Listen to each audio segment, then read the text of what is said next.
Indeed, a lot to be looked at in terms of what this really means for the U.S. president himself, given the kind of chest thumping that has been going on specifically about the tariffs and in a way how it has been used to arm twist several governments around the world.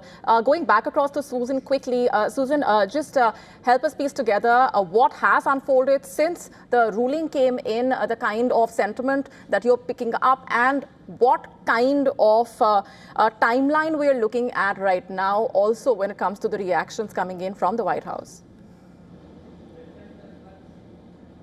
So a lot of it will depend on Congress, whether Congress, which is a Republican majority, both houses, will decide to step in and try to bail the president out one way or the other. If not, this is going to be a very long litigation process with the Trump administration and the courts, months, if not years. Remember, the United States has collected over $200 billion in new tariffs since early 2025. And while tariffs do target foreign goods, studies indicate that 90 to 96% of those costs are absorbed by U.S. importers and businesses and consumers, and not necessarily foreign exporters.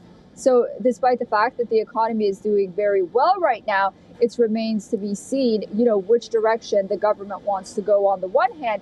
And on the other hand, like I mentioned, does Congress want to step in, or do they want to leave the White House on its own to sort of find those other tools and those other means and plannings that it has to collect the tariffs? And as our guest mentioned, one of the biggest questions right now is whether or not the tariffs that have already been collected, they're going to be preserved, and there's going to be sort of a sense that from now on, these regulations are going to change, or whether or not the Trump administration would have to have a rebate or some kind of refund. And that is just going to turn, I think, international relations with the U.S. into a frenzy. Remember, Canada, has about $78.8 billion, Japan, right, $32.3 billion, Germany, $29.9 billion. I mean, these are, and Brazil and other countries that have a lot of higher tariffs. What's going to happen with everything that's been collected, and also relations with these countries? Indeed.